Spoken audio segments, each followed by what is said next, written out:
देश भर के छात्रों को पीएम मोदी ने दिया बड़ा संदेश, छिड़ा नया सियासी कलेश।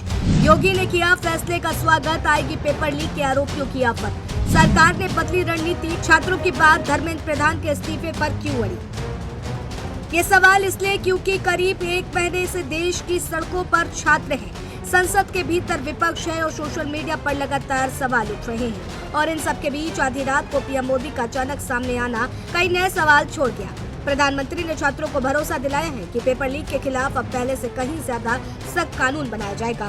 फास्ट ट्रैक कोर्ट होंगे, दोषियों को कठोर सजा मिलेगी। सरकार संसद में नया विधेयक लाएगी, लेकिन जिस सवाल पर पूरा आंदोलन खड़ा है उस पर अभी भी सन्नाटा है। धर्मेंद्र प्रधान पर कोई फैसला नहीं, इस्तीफे का कोई संकेत नहीं। आखिर सरकार कानून की बात क्यों कर रही है, लेकिन जवाबदेही की मांग से दूरी क्यों बनाए हुए? क्या सरकार आंदोलन को नई दिशा देना चाहती है या फिर ये पूरा मामला सत्ता की कार्यशैली से जुड़ा हुआ है? आइए सब जानते हैं। दरअसल पीएम मोदी ने अपने वीडियो संदेश में साफ कहा कि पेपर लीक लाखों युवाओं और उनके परिवारों का भरोसा तोड़ने वाला अपराध है। उन्होंने बताया कि सरकार ने अब तक कई आरोपियों को गिरफ्तार भी किया है, दोबारा परीक्षाएं कराई हैं और अब स्थायी समाधान के लिए कानून तैयार किया जा रहा है। फ्रेंड्स, मैं जानता हूं कि पेपर लीक एक कोई मामूली विषय नहीं है। लाखों विद्यार्थी और उनके अभिभावकों के लिए बहुत ही पीड़ादायक है और इसलिए पेपर लीक घटना से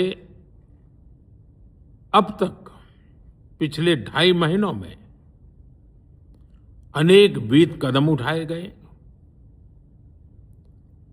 गुनहगारों को पकड़ा गया है, वे जेल में पड़े हैं।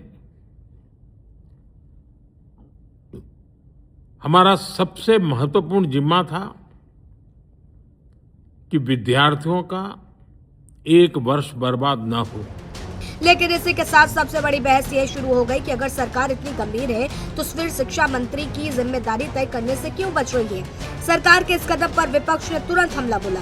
राहुल गांधी ने कहा कि छात्र आधी रात का वीडियो नहीं बल्कि जवाबदेही चाहते हैं, यानी विपक्ष और आंदोलनकारी कानून से पहले ही राजनीतिक जिम्मेदारी तय करने की मांग पर अड़े हुए हैं। जबकि योगी ने भी मोदी सरकार के फैसले का स्वागत किया है और विरोधियों पर निशाना साधा है।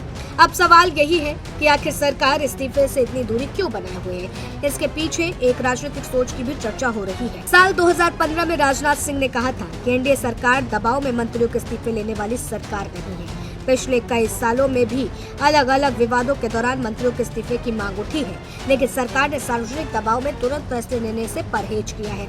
कई राजनीतिक विश्लेषकों का मानना है कि अगर सरकार किसी आंदोलन के दबाव में एक मंत्री को हटाती है तो भविष्य में हर बड़े विरोध प्रदर्शन के लिए यही मांग दोहराई जा सकती है। दूसरी ओर कुछ जानकार इसे चुनावी नजरिए से भी देखते हैं। उनका कहना है कि बड़े फैसले से पहले सरकार उसके राजनीतिक असर का आकलन करती है। किसान आंदोलन के दौरान भी लंबे घटनाक्रम के बाद सरकार ने कानून वापस लिए थे, इसलिए अब भी यह देखा जाएगा कि पेपर लीक का मुद्दा आने वाले चुनाव तक कितना प्रभाव डालता है। अगर आंदोलन का दायरा बढ़ता है या उसका असर व्यापक राजनीतिक समर्थन में बदलता है तो सरकार की रणनीति भी बदल सकती है। फिलहाल सरकार ने कानून का रास्ता चुना है, जबकि विपक्ष इस्तीफे की मांग पर कायम है। अब पूरे देश की नजर 2 बातों पर टिकी है। पहली, सरकार संसद में ऐसा कौन सा कानून लाती है और उसमें कितनी सख्ती होती है? दूसरी, क्या धर्मेंद्र प्रधान अपने पद पर बने रहते हैं या भविष्य में कोई नया राजनीतिक फैसला सामने आता है?